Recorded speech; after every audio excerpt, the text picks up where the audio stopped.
What's up, people? What's up? This is your boy K Solo. Listen, man, I don't know how true it is, but somebody told me this is the third year of Palmer anniversary. Palmer was the CO in C95. This is the third year that he died. Being honest to you, I never found out how Palmer died, but knowing Palmer, you know, probably died fucking around that fentanyl.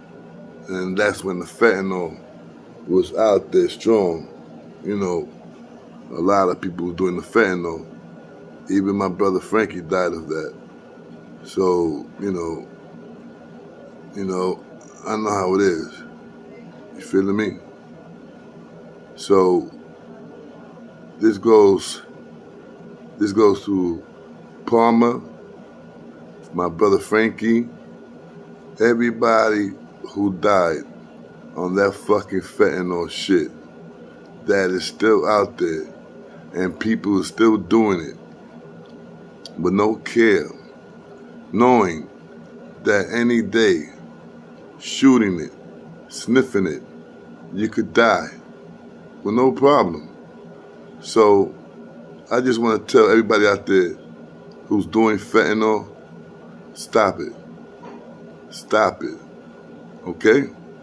Now, Palmer, now wait a minute. Before I do to say the story, I'm not saying that Palmer died of fentanyl, but that's what I heard. I'm not saying he did, but that's what I heard, okay? So, don't quote me about saying that, yeah, Palmer died doing, I don't know. But the people that I just said, like my brother Frankie, a couple other people that I know, yes, they has died because of that fentanyl. Boom, okay. This is how I met Palmer, and this is how we became good friends, okay? And if you looked at us in Rikers Island when he was working and I was an inmate, we had that respect to don't go over the balance, never call him by his real name. You feeling me, guys? I didn't have to ask him for anything. He already knew. Once I used to get locked up, Palmer already knew. You feeling me? He already knew because one is that I always gave my wife his number to like that. My wife would know if I'm okay, if I got to C95, whatever. Okay. Then once Palmer used to find out that I was in the bullpens and he was going to work that next morning, that man makes sure that I had my cigarettes and everything that I needed. Believe me, Palmer was a good man like that. A lot of people didn't like Palmer because they thought that Palmer was just for the Puerto Ricans, and that's a lie. Was Palmer a Latin king? Palmer was a Latin king. Yes, he was. Yes, he was. Palmer was a Latin king, and this is told to me from many, big bros that was big bros in C95, C73, HDM, whatever, that used to say yes, Palmer is, because I don't know how they got him in. I don't know nothing about that, but I knew he was black and gold all day. You understand what I'm saying? And I remember when he was getting tight with the war, that it was too many black COs that was looking out for the Bloods. It was a lot of black COs that did not like to see the Puerto Ricans holding the jail down. And we did not hold the jail down because, we wanted, run the jail. No, we hold the jail down to make it fair. Puerto Rican phone, black phone. If there's five house gang, 3 blacks, 2 Puerto Ricans, or 3 Puerto Ricans, 2 blacks. 2 blacks. You feeling me? And you always had 2. What we used to call. Oh my God. They used to be like if one of the house gang leaves or whatever, they used to take their place. You know what I'm saying? So I forgot how they call them, but yes, we always had 2, black and Spanish. Now, food used to come. We used to always have a black and Spanish dude serving the food. Everything was fair. Yes, you always had a little corruption. Always there's a little corruption. Let's keep it real, bro. Every house that I ran, and I ran a lot, I always make sure that everybody get the same. But the only thing that I demanded was the breakfast. That's it. Make sure you got my 2 cornflakes or 3, because it's always 4, 5, 6 boxes that's extra, so you get 1 box, so usually I get 2. But if that's like 15, shit like that extra, I'm getting 3. So I make sure I have my 3 or 2 cornflakes with my 2 milk, mandatory 2 milks. The same thing. Sometimes they give you extra, sometimes they don't. Anyway, make sure it was 2 milks, 2 cornflakes, and enough jelly, Jesus, that you could make 2 sandwiches at least. You feel me? Because, Jesus Christ, they be giving you a little bit of jelly, bro. I mean, I don't know what happened. Back in the days, bro, they used to give you two cans. And the jelly's a can. It's about like, yo, it's big, and yo, it's big, bro. It's good. 2 cans of jelly is good for let's say 60-something people, 60-something men. Okay, 2 cans of jelly is good for that. And before they used to give you like 6 breads. Now they give you 3. Come on, and the loaf of bread is kind of, and I don't know what's going on because they got the bread factory right in there, So yes, going back to what I was saying, that, my hand is fucking hurting me. I don't understand what the fuck is going on here. This is my left. I don't like that. I don't like that at all. Shit. Okay, what I was saying, I was talking about Palmer. This is how I met Palmer. I was in a house. I was in 2 Upper. That they used to call it the dark side. Okay. That house, 2 Upper, was MO house. It was for the crazy people that had mental problems, that, couldn't, didn't know shit, you know what I'm saying? And that was lost in the source. And I mean, I'm sorry, I met a lot of them that was real up to date, real crazy people. And you could know that, right there off the top that there was something wrong with these people. And they used to leave them in the island, bro. They used to leave them in Rikers Island. And they had to go through the bullpen things. And a lot of people used to, bug them out, like fuck with them. And I never fuck with them, man, you know what I'm saying? Actually, I had 2 or 3 fights because of that, dudes disrespecting somebody that was, mentally disturbed, man. And, like making them do things, because a lot of these dudes are mentally disturbed, and a lot of these dudes smoke a lot. They chain smokers. So I remember when dudes used to be like, go ahead, put your face in the toilet, and anybody that been in C95 toilets or the bullpen toilets in the court knows this shit is nasty. So, telling guys like that don't know good from bad, and yo, I'll give you a cigarette if you're putting your whole face in there. It's toilet shit and piss and, and they used to do it. They used to do it. This is one time when I used to not give a fuck. But then after a while, man, after going in and coming out, going in the island, I had enough of that. So I know I had 2 fights one time because of that. Because the dude wanted one of those dudes, and I remember it was a Spanish dude, man, telling another sick Spanish dude to take all his clothes off and to stand right next to the gate, butt naked, for 2 cigarettes. And the dude was not, even if homeboy would have took off his clothes and stand next to the gate while all the COs and civilians could see him, and homeboy would not give him the 2 cigarettes that he promised him, yo, I would have duffed this nigga out, son. I don't give a fuck who it was. I would have duffed him out. You're going to give him those 2 cigarettes. But I did something better than that. I gave him the cigarettes and I told dude, dress up. Money Grip got dressed up. He, by the time he got dressed up, he already smoked the 2 cigarettes I gave him. I swear to God. You know what I'm saying? Because you do meet people like that in jail, man, that are really fucking disturbed, man. I knew one guy that used to eat his feces, man. Literally eat his feces. I was an SPA, or suicide. That's why I knew people that went to the MO house that played they crazy, like me. I used to get in trouble. Let's say I cut somebody. That happened to me a couple of times. I had to blaze somebody, whap.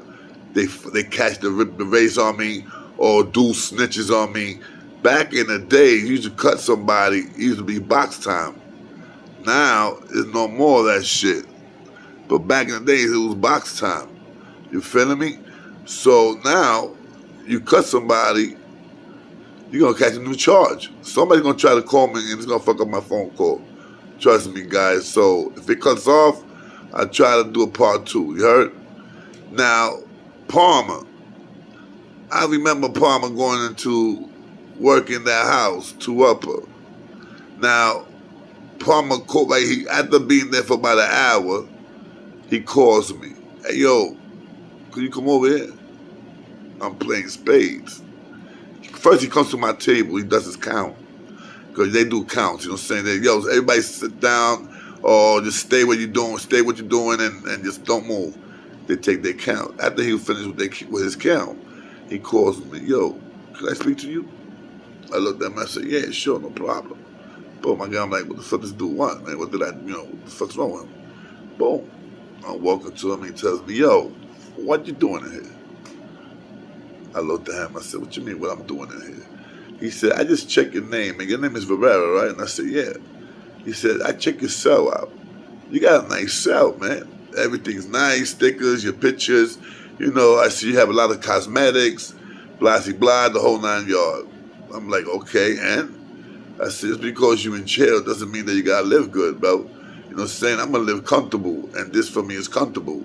So he came out and said, you didn't get all that from being in this house, right? Because I seen you before. He said, yeah. I said, yeah. I had to cut this nigga.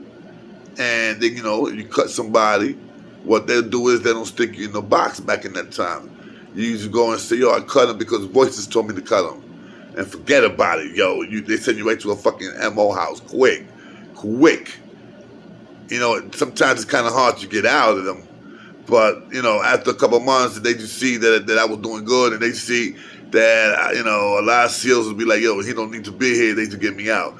And some of them knew the routine, because a couple of times, every time I did something crazy, I had to do one of my stunts. Yo, I'm MO. Fuck the box, B, I'm MO.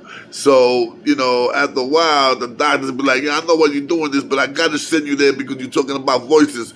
But if it was me, I would never send you there.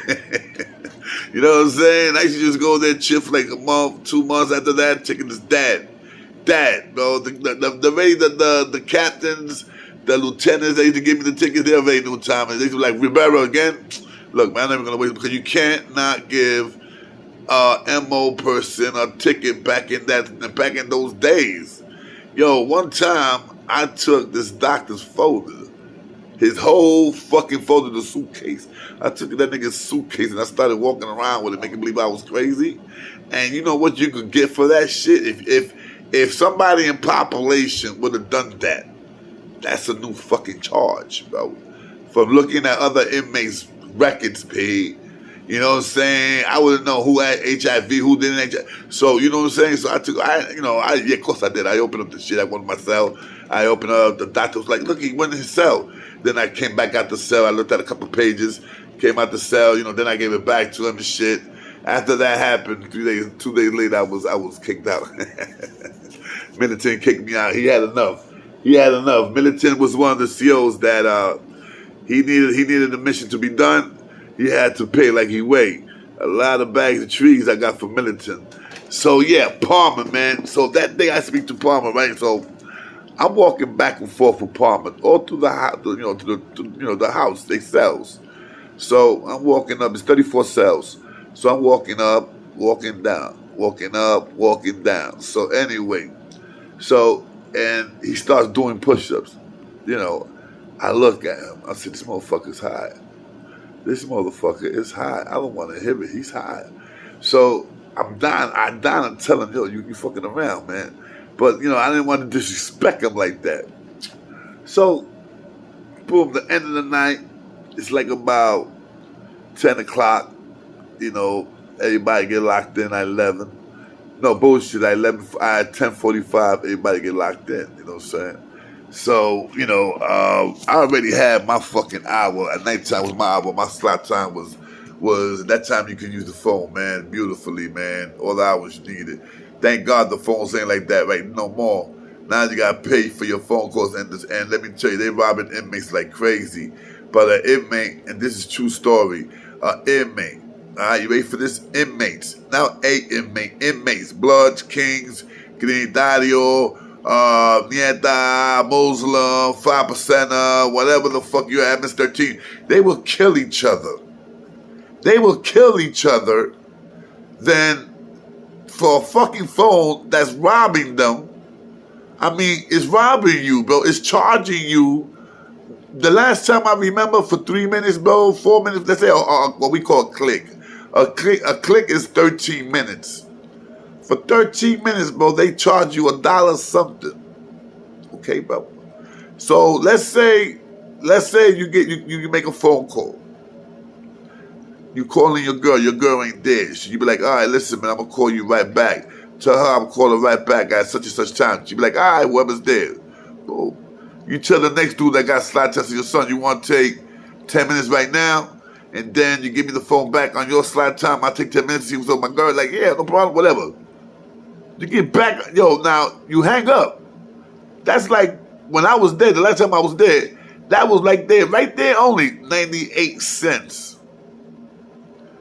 Just for not even a fucking minute. Just for your fucking girl sister to say to you, no, she's not here right now. 92 minutes. Okay? 92 cents.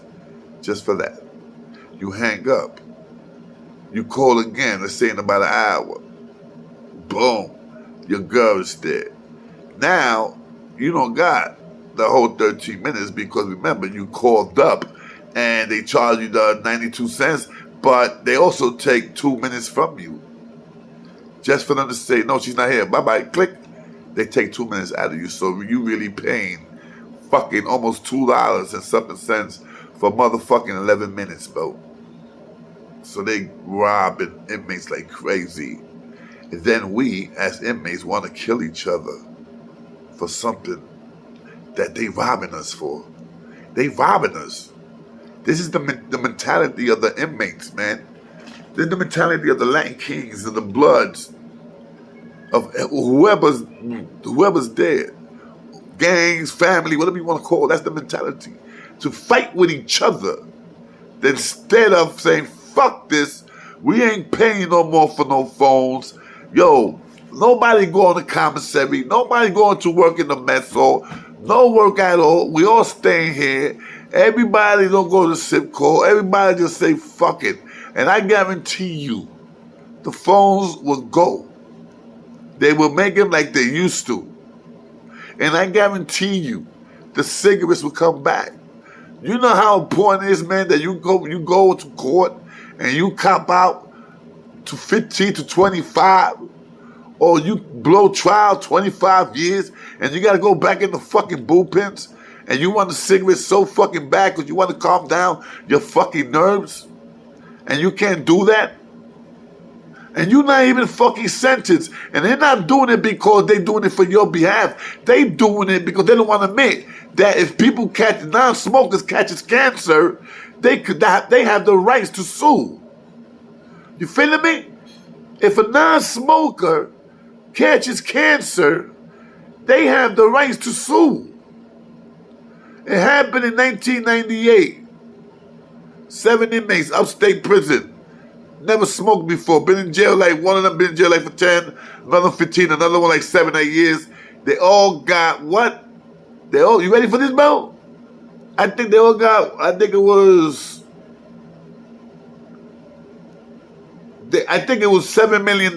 They in three, I think it was 3 inmates or 4. They split it $7 million. They did a class action lawsuit between the four of them. They all got together, used the same lawyer and everything. I don't know how that happened. I don't know if it was in the same jail or what, or they must have found out about this inmate, and another inmate tells the sister, yo, write to this inmate, blah, blah, blah, and that's how this shit gets, popping. Or I don't know if a lawyer already had the cases or it happened in the same jail. For me, I think it happened in the same jail. So what they did, they stopped the cigarettes in the house. Now you can't smoke while you in the fucking house. Like you in the dorm, you can't smoke. Or if you're in your cell, you can't smoke because of secondhand smoke. That's some bullshit. What I feel they should do is, if you're a smoker, yo, listen, you go to a smoking house. You're a non-smoker, you go to a non-smoking house. That's what they should do. You don't think so? Come on now, it's stupid. It's stupid, just don't make no sense, bro. Non-smoker to a non-smoking house. Smoker to a smoking house. The same thing with the club as a bouncer that I am. If you don't want to smoke cigarettes, go to a club that they don't smoke cigarettes in the club. I guarantee you the club that smokes cigarettes is going to outdo the club that doesn't smoke cigarettes. I could put my balls on that. So anyway, Palmer got one more hour. One more hour Palmer got. So I'm telling this nigga, I'm walking back at this nigga, me and him talking, we laughing. He showing me pictures. That nigga even got on the phone and called his girlfriend, one of his chicken heads, and he put on the phone with me, and I started talking to her, blah. Matter of fact, this nigga was so cool. This nigga was so fucking cool. He gave me that telephone number to that girl. Alright? That nigga was so cool, he gave me that number. And he even said, yo, I'm gonna give my man your number. And we said hello to each other, and yo, and you like, you wanna give it to him? Give it to him. We spoke. We was speaking, but when I came home, I was to my wifey. At that time was Edie, her name was Iris, Iris Gilbert. She was my wife and shit like that at that time. So I said, nah, I ain't fucking around, you know what I'm saying? I ain't gonna cheat on her, B, I'm not.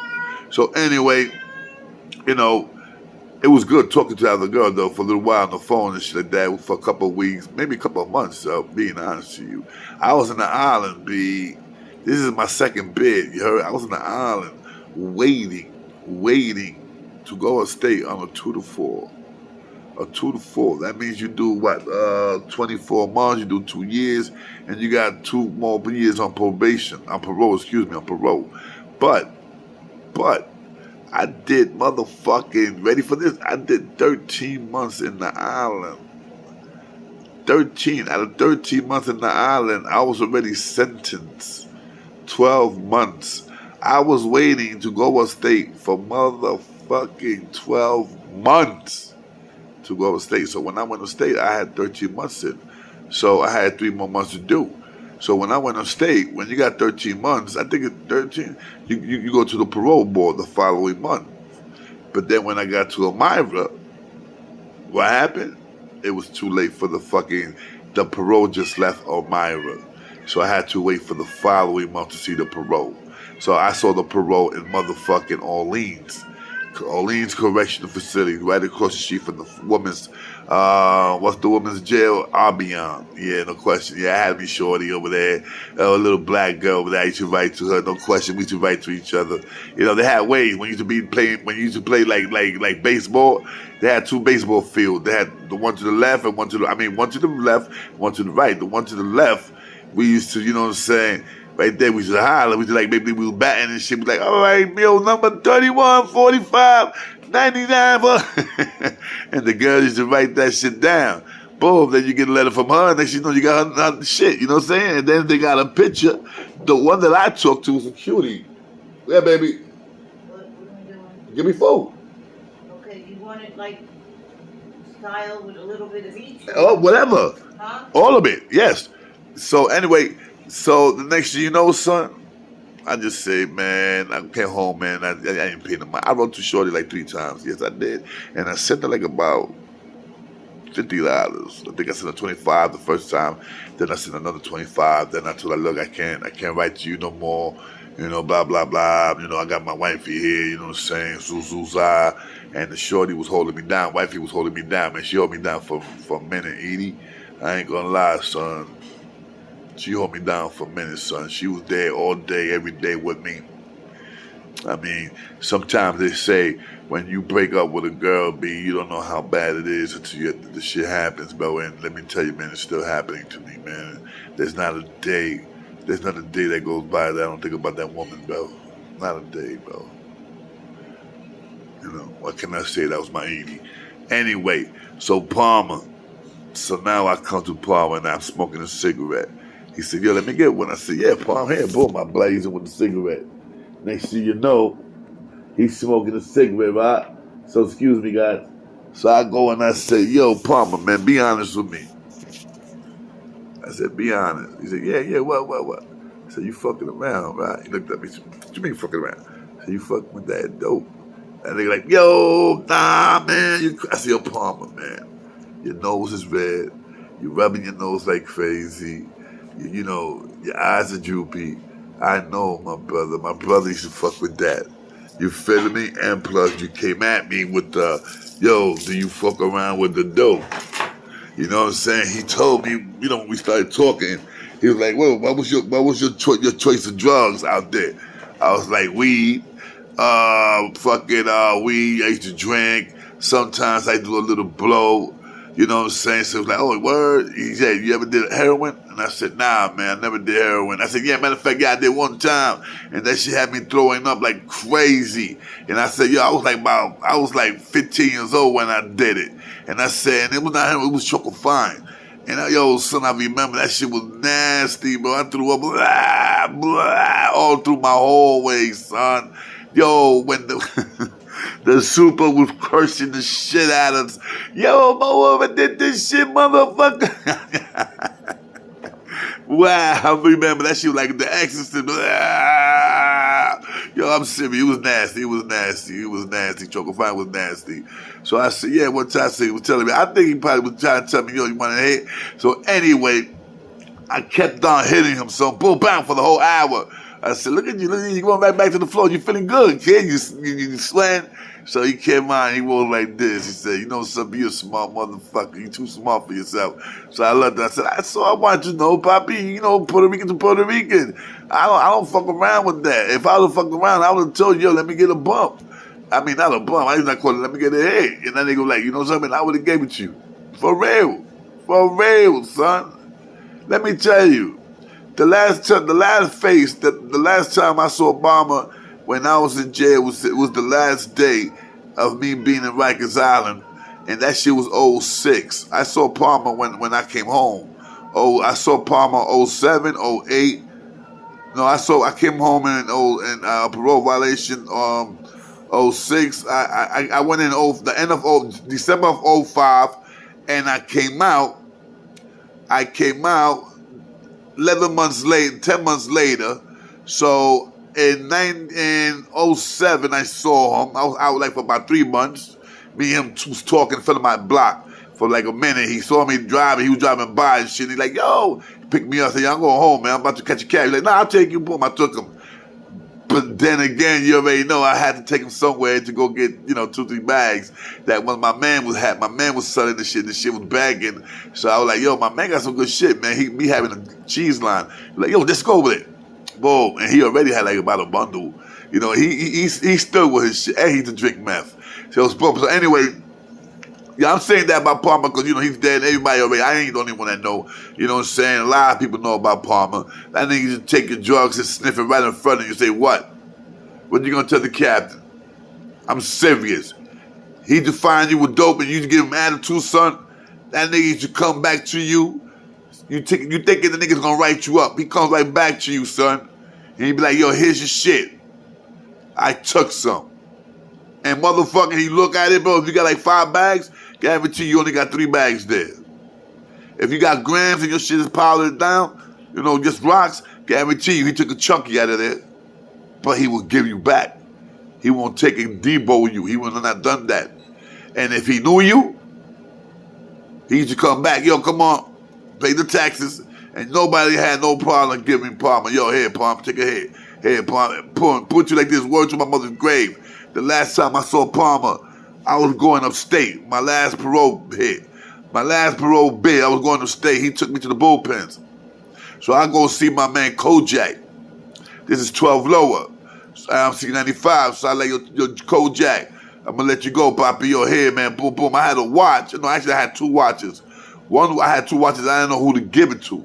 Because O was one of my peeps. He had a watch. Little man had a watch. The Dominican kid that he was one of my peeps, he had a watch. Everybody had a watch. But this watch was no dope watch. I mean, this watch was no bullshit. And that's the thing that my peoples didn't know, that this was a good fucking watch. When I showed it to Kojak like, oh shit, yo, what you want for it? You want some D to take it over there? I said, you know something? Give me 3 jail bags. 3 jail bags and let me get some trees. And then guess what he gave me? He gave me like about 3 or 4 joints. And he gave me 3 or 4 joints, and he gave me the other shit. Okay, he gave me like 3 bags of, jail bags, and I took it upstate. The dudes that was already there, that was what they call them, cadres. They was there. They had a little money, parole violators. Saying I used to bring the word, yo, listen, man, I got this and I got that. I need cigarettes, nothing but cigarettes. 1 bundle. You know what I'm saying? I used to be like, yo, let me see, for one jail bag, you usually get, I think it's 2 packs or 3 packs. I think it's 3 packs. Now it's like 4 packs. But I got 3 packs for that. Boom. Then the other bag, I got some food. Come on, baby, come on. I got some food. Yo, listen, this is the end of the story. But like I said, me and C.O. Palmer, that was my man. And like I said, man, he was a lot of people's man. A lot of people loved him. Yo, he not only because he was a CO and he was good at his job, he was good as a man, as a friend. Yes, he was. And that's Palmer. And yo, Palmer, man, you rest in peace. This is your boy, K Solo. And everybody out there, I love you. You already know, guys. I'm about to eat. Wifey's about to serve me some, oh my God, 5-star cuisine of food right now. Anyway, let me let you guys go. Solo's hungry, and when Solo's hungry, Solo don't fucking play. Alright, this is Rikers Island Story, the AKA King, AKA, well, I already said it, the AKA the King Solo Show. Holla! I just blew it all up. Bye, guys.